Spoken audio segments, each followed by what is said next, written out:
በዋግምራ ዞን በጽንፈኝነት ተግባር ላይ ተሰማርተው የነበሩ የታጣቂው ቡድን አባላት የመንግስትን የሰላም ጥሪ በመቀበል ለሰሜን ምስራቅ እዝ እጃቸውን ሰጡ።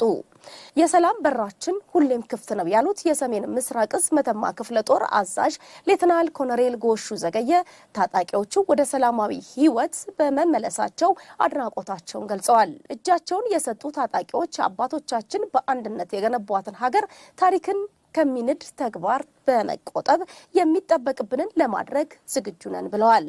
ዘገባው እንኳን ለገና በዓል በሰላም አደረሳችሁ።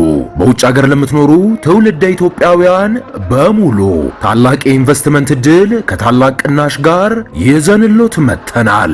በመሃል ከተማ ቤተ መንግስት አቅራቢያ ወዳጅነትና አራዳ ፓርክ ፊት ለፊት ከባለ 1 እስከ ባለ 3 መኝታ አፓርትመንቶችን ከ30% ታላቅ ቅናሽ ጋር አቅርበናል። ባለ 1 መኝታ 5 ሚሊዮን የነበረው በ3.6 ሚሊዮን ብር አጠቃላይ ክፍያ፣ ባለ 2 መኝታ 10 ሚሊዮን የነበረው በ6.9 ሚሊዮን ብር አጠቃላይ ክፍያ፣ ባለ 3 መኝታ 13 ሚሊዮን የነበረው በ9.5 ሚሊዮን ብር አጠቃላይ ክፍያ አቅርበንሎታል። በዚህ የመኖሪያ መንደር ውስጥ መዋኛ ገንዳ፣ ጂምናዚየም፣ ደረጃውን የጠበቁ ሰፋፊ ሊፍቶች፣ ምቹና በቂ የመኪና ማቆሚያ ቦታዎች፣ ዘመናዊ የደረቅ ቆሻሻ ማስወገጃ፣ አውቶማቲክ ጄኔሬተር የተገጠመለት የከርሰ ምድር ውሃና ለተለያዩ አገልግሎት የሚውል ሰገነት በአንድ አካቷል። ለበለጠ መረጃ ከታች ባለው ስልክ ይደውሉ። ውስጥ ላለው አብሮነት ከፍተኛ ጠቀሜታ እንዳለው ተናግረዋል። ራሄል ገዛኝ የመከላከያ ሚኒስቴር መስሪያ ቤቱ ከ1000 በላይ ለሚሆኑ ሲቪል ሰራተኞቹ የገናን በዓል አስመልክቶ ድጋፍ አድርጓል። ህዝባዊ ኃላፊነታችንን መወጣታችን ለተቋማችን ውጤታማነት አስፈላጊ ነው ያሉት የመከላከያ ሚኒስቴር ዴኤታ ወይዘሮ ማርታ ሉዊጂ እናንተም ለዚህ ሰራዊት ትልቅ ደጋፊዎች በመሆናችሁ በገና በዓል እንኳን አደረሳችሁ ለማለትና ያለንን የአብሮነትና የጋራ ትስስር ለመግለጽ ነው ሲሉ ተናግረዋል።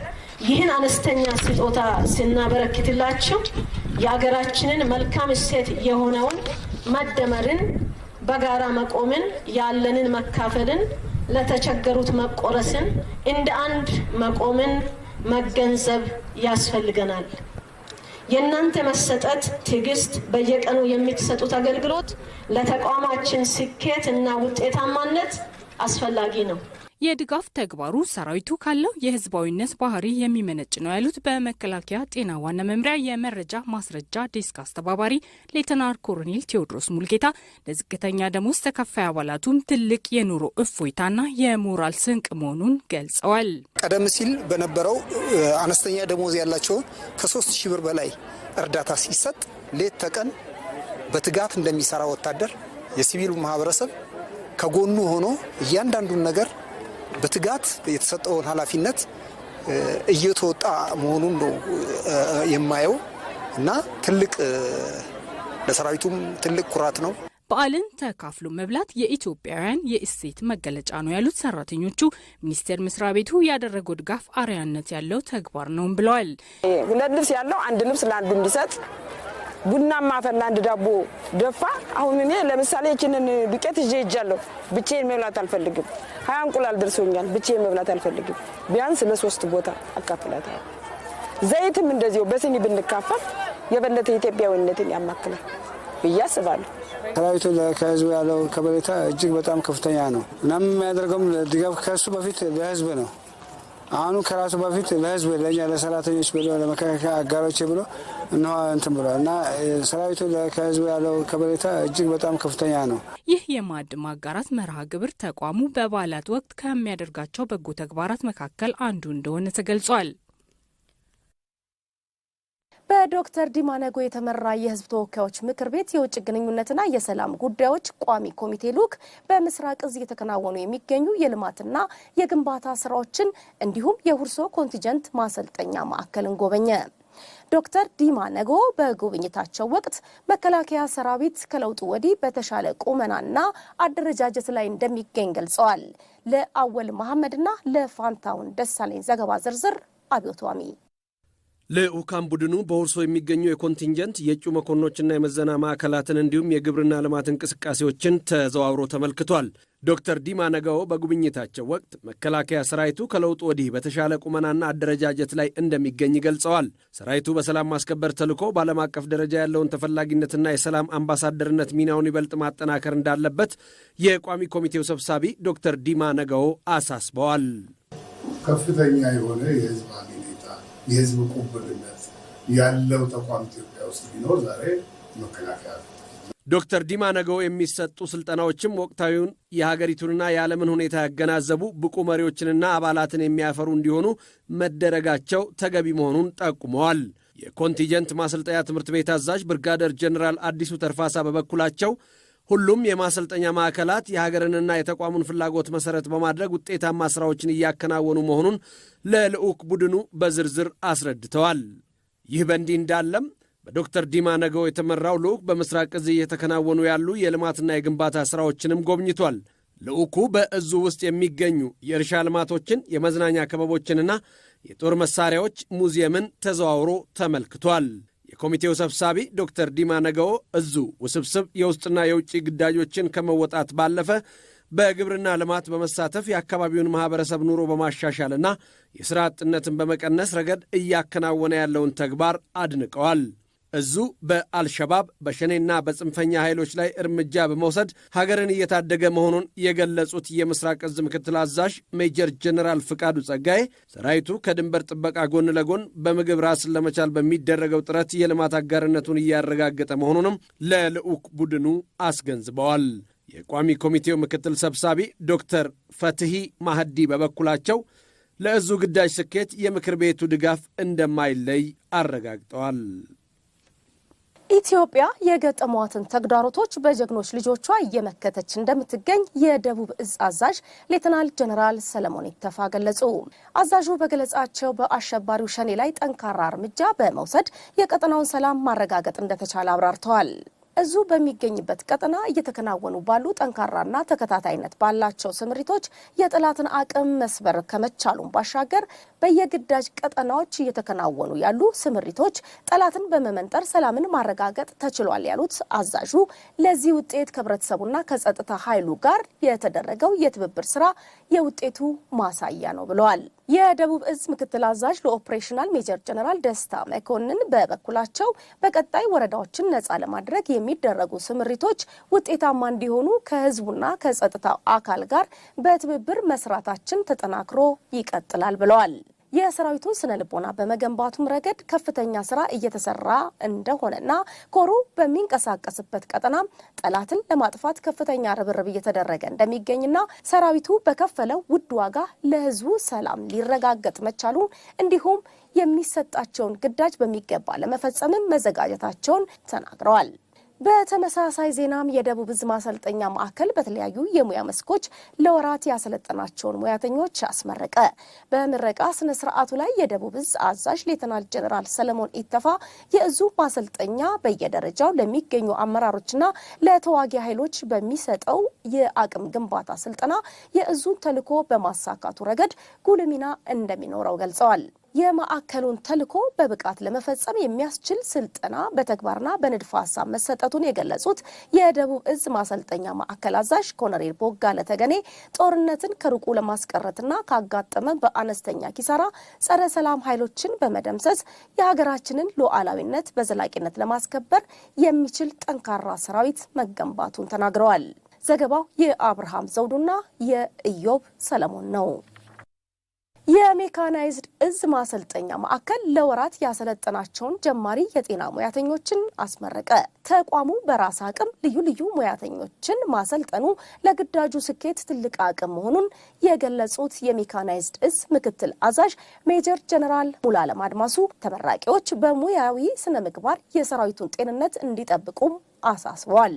የእዙ የጤና መምሪያ ኃላፊ ኮሎኔል ፀሐይ በላቸው ሰልጣኞቹ በቆይታቸው በቂ ክህሎትና እውቀት እንዲቀስሙ መደረጉን ገልጸዋል። ዘገባው የቢኒያም ይሳቅ ነው። የሁርሶ ኮንቲንጀንት ማሰልጠኛ ማዕከል በተለያዩ የሙያ መስኮች የመጀመሪያ ዲግሪ ያላቸውን ምልምል ወታደሮችን አስመረቀ። በምረቃ ስነ ስርዓቱ ላይ የተገኙት የመከላከያ ሰላም ማስከበር ማዕከል ኃላፊ ሜጀር ጀነራል አዳምነ መንግስቴ ጀግናው ሰራዊታችን የሀገርን ሰላም ከመጠበቅ ባለፈ የጎረቤት ሀገራትን ሰላም በማረጋገጥ በግንባር ቀደምትነት እንደሚታወቅ ገልጸዋል። ሀገራችን በተባበረ ክንድ የምትለማና የተረጋጋች ሀገር ሆና ትቀጥላለች ያሉት ደግሞ የሁርሶ ኮንቲንጀንት ማሰልጠኛ ማዕከል አዛዥ ብርጋዴር ጀነራል አዲሱ ተርፋሳ ናቸው። ሰልጣኞቹ ብቁ ሆነው እንዲወጡ በወታደራዊ ሳይንስ የታገዘ ስልጠና ስለመሰጠቱም ብርጋዴር ጀነራል አዲሱ ተርፋሳ ተናግረዋል። ተመራቂዎቹ የሚሰጣቸውን ሀገራዊ ግዳጅ በሞራልና በወኔ ለመወጣት ተዘጋጅተዋል። ተመራቂዎቹ ከስልጠናቸው ጎን ለጎን ለማሰልጠኛው የግንባታ ስራ ድጋፍ ማድረጋቸው የተገለጸ ሲሆን በቀጣይም የእጩ መኮንነት ስልጠና የሚወስዱ መሆኑን ተስፋዬ ያረጋል ዘግቦልናል። በልዩ ዘመቻዎች እዝ መገናኛና ኢንፎርሜሽን ሲስተም መምሪያ ከልዩ ዘመቻዎች እዝና ከባህር ኃይል የተውጣጡ የመገናኛ ባለሙያ ሰልጣኞችን አስመረቀ። የመገናኛ ስርዓት ለሰራዊቱ ድል የጀርባ አጥንት ነው ያሉት የእዙ መገናኛና ኢንፎርሜሽን ሲስተም መምሪያ ኃላፊ ኮሎኔል አብርሃ አባይ ተመራቂዎች በታማኝነትና በጽናት እንዲያገለግሉ አሳስበዋል። ስልጠናው ዘመኑ የደረሰበትን የቴክኖሎጂ እድገት ያገናዘበ በንድፈ ሀሳብና በተግባር የተደገፈ ስለመሆኑ ስልጠናውን ሪፖርት ያቀረቡት የእዙ መገናኛና ኢንፎርሜሽን ሲስተም መምሪያ ስልጠና ኃላፊ ሻምበል ግዛው የማነ ገልጸዋል። ከሰልጣኞቹ መካከል መሰረታዊ ወታደር ሱራፌል አለምነህና መሰረታዊ ወታደር ሙባረክ መሐመድ በቆይታቸው ያገኙትን እውቀትና ብቃት በመጠቀም የሚሰጣቸውን ግዳጅ ለመወጣት ዝግጁ መሆናቸውን ተናግረዋል። ዘገባውን ከስፍራው የላከልን አብዱራህማን ሐሰን ነው። በዋግምራ ዞን በጽንፈኝነት ተግባር ላይ ተሰማርተው የነበሩ የታጣቂው ቡድን አባላት የመንግስትን የሰላም ጥሪ በመቀበል ለሰሜን ምስራቅ እዝ እጃቸውን ሰጡ። የሰላም በራችን ሁሌም ክፍት ነው ያሉት የሰሜን ምስራቅ እዝ መተማ ክፍለ ጦር አዛዥ ሌተናል ኮሎኔል ጎሹ ዘገየ ታጣቂዎቹ ወደ ሰላማዊ ህይወት በመመለሳቸው አድናቆታቸውን ገልጸዋል። እጃቸውን የሰጡ ታጣቂዎች አባቶቻችን በአንድነት የገነቧትን ሀገር ታሪክን ከሚንድ ተግባር በመቆጠብ የሚጠበቅብንን ለማድረግ ዝግጁ ነን ብለዋል። ዘገባው የፋንታሁን ንጉስ ነው። የቀድሞ የኢትዮጵያ የጦር ኃይሎችና ፖሊስ ሰራዊት ማህበር ህብረት የባህር በራችን ለኢትዮጵያ በሚል መሪ ቃል የ3ኛ ዓመት አገር አቀፍ ጠቅላላ ጉባኤና የፓናል ውይይት አካሂዷል። ባልደረባችን ያሬድ ጥላይ ተጨማሪ አለው። በመከላከያ አዛዥነትና ስታፍ ኮሌጅ ለ2 ቀናት በተካሄደው ጠቅላላ ጉባኤና የፓናል ውይይት ተሳታፊዎች ኢትዮጵያ ያላግባብ በጥላቻና በበቀል ከቀይ ባህር እንድትርቅ የተደረገበት ሂደት የሚያስቆጭ መሆኑን ገልጸዋል። የአገር ጉዳይ ለተወሰነ ሰው የሚተው አይደለም። እያንዳንዱ እድሜን አይጠይቅም፣ ጾታን አይጠይቅም፣ እምነትን አይጠይቅም፣ ብሔርን አይጠይቅም። እያንዳንዱ የራሱ ድርሻ እንዳለው እኛ ትልቁ የስራ ድርሻችን ማንቃት ነው፣ ማስረዳት፣ ማስተማር ነው። ወጣቱንም ህዝቡንም ኢትዮጵያኖች አንድ መሆን አለብን። ወደቡ ያስፈልገናል። እሱን ከያዝ ነው አባይን አልምተነዋል። ኤሌክትሪክ ኃይል አለን፣ በቂ አለን።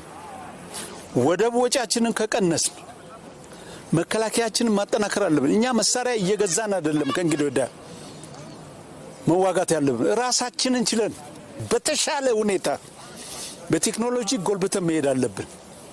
ይህን ካደረግን አንድነታችን ካለ ምርታችንን በዲፌንስ ራሳችንን የምናጎለብትበት ሁኔታ ከተፈጠረ ማንም የሚደፍረን የለም። ዓለም ላይ ሰላም በማስከበር የሚታወቀው በድል የሚታወቀው በጀግንነት የሚታወቀው ሰራዊት ቀደም ብሎ በነበረው አቅሙ ላይ ባህር ኃይል ደግሞ አቅም እንዲሆን ጨምሮ ባለፉት 6 ዓመታት በርካታ ስራዎችን እየሰራ ቆይቷል። ተቋም እየተገነባ ነው። በሰው ኃይል ራሱን እያበቃ አካለን የቀዘፍነውና የጠበቅነው እንዲሁም ጀግኖች መስዋዕት የከፈሉበት የኢትዮጵያ ቀይ ባህር ቀጠናን ስናጣ የሚሰማው ስሜት ከባድ ነው የሚሉት የቀድሞው የኢትዮጵያ ባህር ኃይል አባላት ዛሬ ላይ ይህን የኢትዮጵያ ክብር ለመመለስ ትውልዱ የህልውና አጀንዳ አድርጎ መነሳቱ ትክክልና ወቅቱ የሚጠይቀው አንገብጋቢ ጉዳይ ነው ብለዋል። እያንዳንዱ ኢትዮጵያዊ ሊደግፈው የሚገባ እሹ ነው። እያንዳንዱ ኮምፕሮማይዝ መደረግ የለበትም። በዚህ ዙሪያ ላይ የቀይ ባህር ሁኔታ ተነስቶ የአሰብ ሁኔታ ተነስቶ አጀንዳ መሆኑ ለኛ ዳግም እንደመወለድ ነው። ጀግናው ሰራዊታችን የላቀ ወታደራዊ ሳይንስና ቴክኖሎጂ በመታጠቅ የኢትዮጵያን የከፍታ ጉዞ እንዳይደናቀፍ በአስተማማኝ በመጠበቅና የሀገራችን ብሔራዊ ጥቅም ማስከበር በሚያስችል በተሟላ ቁመና ላይ እንደሚገኝ ያነሱት የጉባኤው ተሳታፊዎች ሁሉም ኢትዮጵያዊ ለሀገሩ ልዕልና የድርሻውን መወጣት አለበት ብለዋል። ጠላቶቻችን የሰሩብንን ሴራ ተረድቶ አንድነታችንን ጠብቀን ይህ በግፍ የተቀማነውን ባህር በራችንን ለማስመለስ ከጀግና የመከላከያ ሰራዊታችን ጋር ተቀላቅሎ ወጣቱ ትውልድ በሴራ ያጣነውን ማስመለስ መቻል አለበት። የቀድሞው የኢትዮጵያ ጦር ኃይሎችና ፖሊስ ሰራዊት ማህበራት ህብረት የባህር በራችን ለኢትዮጵያችን በሚል መሪ ቃል ባካሄደው የ3ኛ ዓመት ሀገር አቀፍ ጠቅላላ ጉባኤ ኢትዮጵያ የባህር በር ለማግኘት በምታደርገው ጥረት የምንጠየቀውንና የሚጠበቅብንን አስተዋጽኦ ሁሉ ለማድረግ ዝግጁ መሆናችንን እናረጋግጣለን ሲል የአቋም መግለጫ አውጥቷል። ሴት የሰራዊት አባላትን ለመሪነት ለማብቃት ስልጠና መስጠት ተገቢ መሆኑ ተገለጸ። በጠቅላይ መምሪያው ጠቅላላ አገልግሎት ማዕከል በሴቶችና ማህበራዊ ጉዳይ ቡድን አዘጋጅነት ሴት የሰራዊት አባላትን ለውሳኔ ሰጭነትና ለከፍተኛ መሪነት የሚያበቃ ስልጠና ተሰጥቷል። ስልጠናው ሴቶች በተቋሙ ውስጥ ተጽዕኖ ፈጣሪ፣ በራሳቸው የሚተማመኑና ለውሳኔ ሰጭነት የሚበቁ መሪዎች እንዲሆኑ ማስቻል ስለመሆኑም ተገልጿል። ስልጠናውን የሰጡት በጠቅላይ ኢታማጆር ሹም ጽህፈት ቤት እቅድና ሪፖርት ዝግጅት ክትትልና ቁጥጥር መምሪያ ኃላፊ ኮሎኔል ሽፈራው ብሩ መሪነት ራዕይን፣ ታማኝነትን፣ ንቃተ ህሊናንና ለስራ ቆራጥ መሆንን እንደሚጠይቅ አብራርተዋል። በጠቅላይ መምሪያው ጠቅላላ አገልግሎት ማዕከል በሴቶችና ማህበራዊ ጉዳይ ቡድን መሪ ሌተናል ኮሎኔል ብዙዬ ሽፈራው በበኩላቸው ስልጠናው ራስን በማብቃት ተከታዮችን ለመፍጠር እንደሚረዳ ገልጸው የተገኘውን እውቀት ወደ ተግባር በመተርጎም ውጤታማ ስራ ማከናወን እንደሚገባም አሳስበዋል። ዘገባውን ያደረሰችን ሰሚራ ኃይሉ ናት። በመጨረሻም የኢትዮጵያ አትሌቲክስ ፌዴሬሽን ከሚያዘጋጃቸው ውድድሮች አንዱ የሆነውና ከታህሳስ 21 ቀን እስከ ታህሳስ 26 ቀን ለተከታታይ 6 ቀናት ሲካሄድ የቆየው የኢትዮጵያ ክለቦች የአቋም መለኪያ አትሌቲክስ ውድድር በመቻል አሸናፊነት ተጠናቋል። ተመልካቾቻችን ይህንን ዘገባ ከዜና በኋላ እንመለስበታለን። እንግዲህ ተመልካቾቻችን